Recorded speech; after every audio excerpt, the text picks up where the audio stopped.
Reset, invent, boot, renew.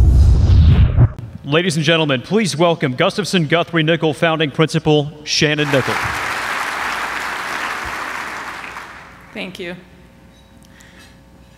A few minutes after we won the Super Bowl, Marco Collins wrote on his Facebook page in all caps, "Seattle is the new Seattle."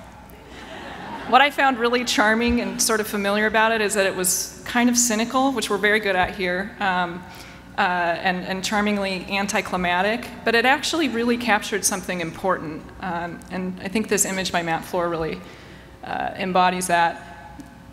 The successes of the recent months haven't so much changed the city. The parade didn't so much change the city, but we're rediscovering something we had all along, which is a communal identity.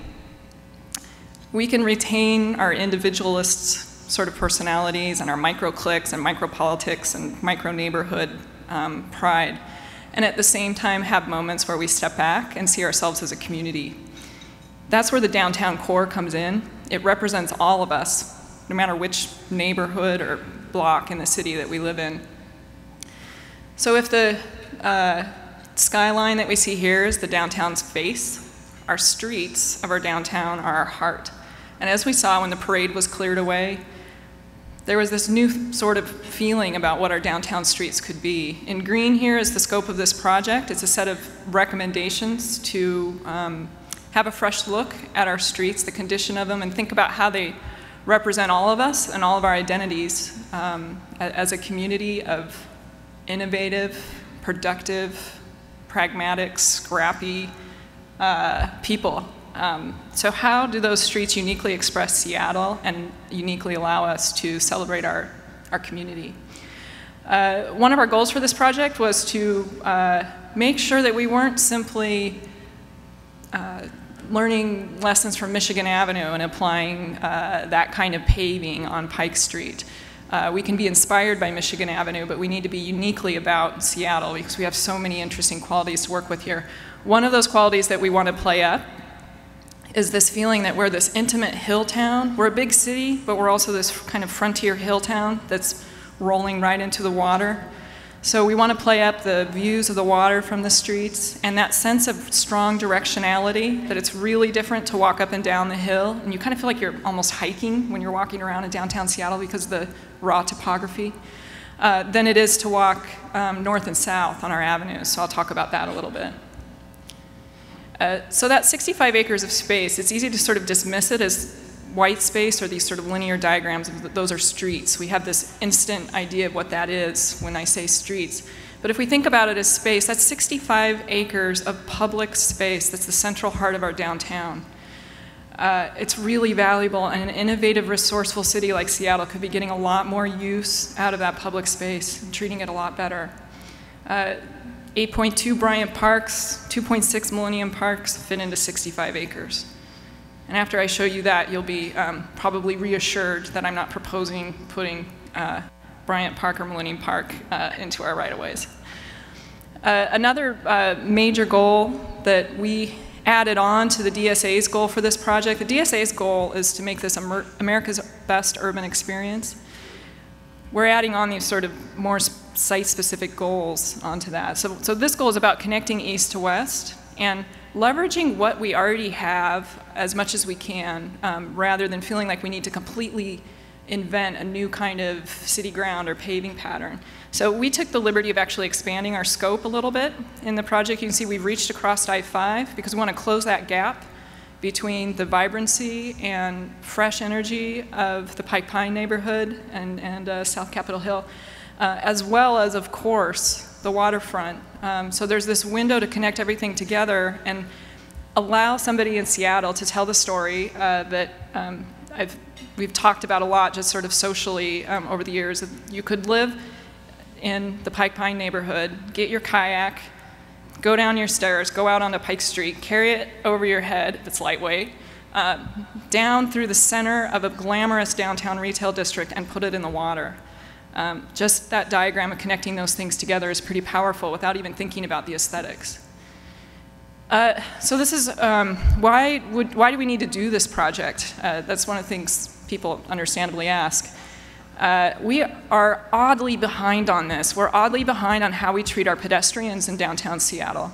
I'm a parent, and I do not like pushing my stroller across these lanes of traffic. This is a one-way street. This is 2nd Avenue. It doesn't reflect our progressive ideals, and it doesn't reflect the way that we treat our people and our visitors.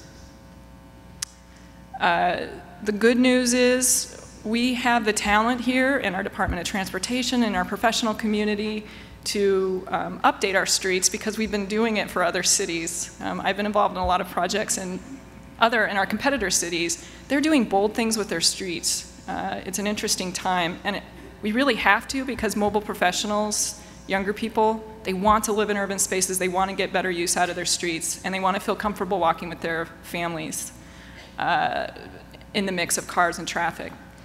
The other good news is we know how to do this. We have some of the most innovative, interesting street environments in the world that are on either side of that scope I showed you in green. The Pike Place Market was a big change made to that area just because people got together and said, let's just do this, let's preserve this and make it something really new and different. And the Pike-Pine neighborhood in itself, across the freeway, has undergone a huge change. So, speaking of changes, here's a view from Pike Street, or here's a view of Pike Street looking east from the Pike Place Market, so it's one we're all familiar with. You may be surprised to see how many changes our streets have already gone through in Seattle. We are no stranger to change. Our streets have been radically remade and repurposed several times over the last 100 years, every few decades, so it's time to go through another major change. Here we see that same view in 1899. 1936, this image is surprising. This is maximum urbanism right here. Look at that two-sided street. 1963, conversion to one-way traffic to feed the freeway. We went from local access to regional flow. And since then, we've been trying to sort of mitigate that with different types of landscaping and decorations that separate the pedestrians from the traffic. The problem is some of those measures actually separate pedestrians from each other, from views of storefronts, and from the sense of being in the city. So what lessons do we learn from history and from other successful streets around the world? We think we can break them down into 2 layers, or 3 layers, excuse me. The light layer is what Dan talked about. Programming, events, street life, that is just as important as physical paving. The middle layer is important though. The quality of the paving, it should feel public, consistent, emphasize a two-sided public space. And the deep layer is sort of a new one that people are talking about a lot now, repurposing the right-of-way so that pedestrians and bicycles are made to feel comfortable. The light layer, this is about the street life, the things that we could do this now without ripping up any concrete. We've made some recommendations for some events that will emphasize what we call the market-to-market connection along Pike and Pine Street. These could be fun runs, could be a light festival, or a garden festival. The deep layer, we also took the liberty of making recommendations in what we call the deep layer, everything from lowering the downtown speed limit to converting select streets from one-way to two-way. We walked every block of the city and took an inventory of the current mix of paving and trees and furnishings, and it's spectacularly disjointed. It feels like you're walking through a bunch of private retail areas. It feels as if it's been trying to be a mall rather than an urban realm. So we've proposed simplifying that palette with humble materials that are true to Seattle, concrete, 2x2, SDOT standards, that's what we're basing our scheme on. Our work is about focusing people on the views and the unique place where they are rather than on the ground plane itself. And you can still create an exciting landmark experience from that. So we have 2 street typologies in our standards that play up the contrasts that are unique to Seattle. The first typology is about avenues. They're kind of flat, they're kind of fast, they feel wide, they're green, they're lush, the trees do well there. The second typology is the hill streets. These are about views and that rugged frontier town adventure feeling of going up and down the hill. We need to help those hill streets feel more inviting and festive and emphasize them more because they have some barriers right now. But we have a lot to work with. The avenue typology that we want to amp up is this two-sided, glamorous, symmetrical, kind of fancy and formal feeling. The Hill Street on the right, there we have Pine Street, is all about the views and openness and this sort of rugged, weird grandeur that is not perfect. So here's a cartoon of our concept. Hill streets is this sort of rugged boardwalk kind of feeling. We've compressed that jointing in the S-dot 2x2 standard pavement so that it's 1x2. And it's winning when it crosses avenues as it goes up the hill. So you're really feeling supported as you're making that walk up the hill. And the avenues are forced to sort of, if you're driving on an avenue, you slow down and you notice when you're crossing a hill street. It doesn't feel like you're on this endless sort of protected tube of traffic. So this is what this looks like if we get more specific.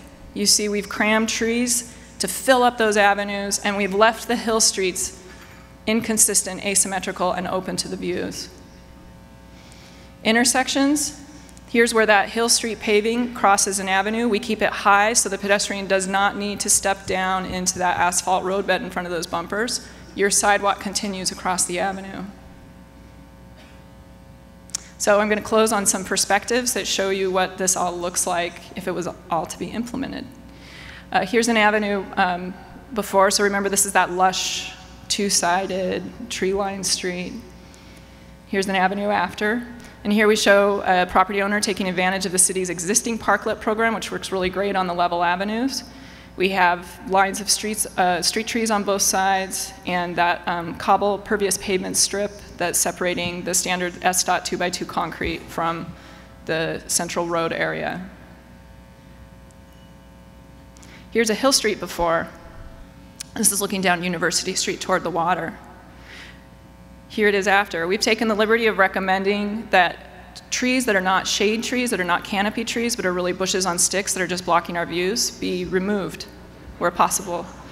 And instead we have, oh, thank you, don't misquote that one.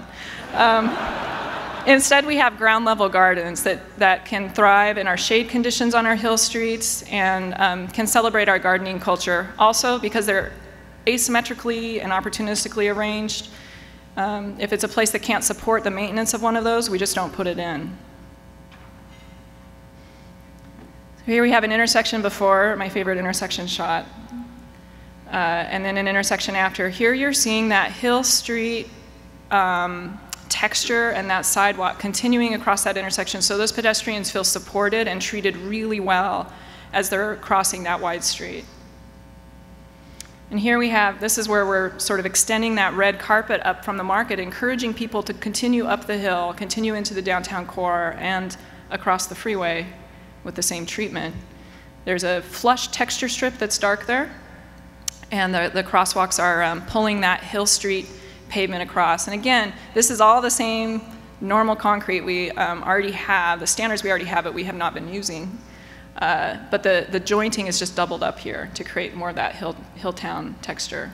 So ending on that same shot that we looked at the historical images of, this is actually sort of a subtle one. We wouldn't dare touch this intersection. But you see there's this subtle but really important sensory change when we open up the views, and you can read the difference of the avenues coming through there with the street trees. So implementation. The first is the light layer events can happen anytime. The second one is when we put a new sidewalk in, match the new standards. The third one is build a catalyst project, and the DSA is working on discussions about that now. I encourage you to go to our website to get more information. There's also a pamphlet on your chair, it was on your chair, and a booth outside. And that 12 is to remind me that I did that in 12 minutes. Thank you.